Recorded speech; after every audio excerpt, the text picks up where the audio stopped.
Salam qardaş, nə tərsən, nə var, nə yox. Bax, sağ dediyim heyvanlar, bax bunlardır. Tərtəmiz 355 baş heyvandır qardaş, 355 baş.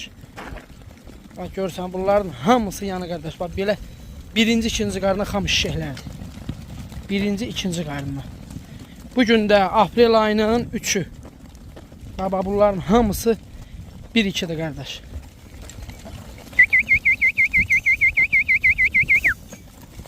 İnşallah olsun da görsən nə heyvanlardır.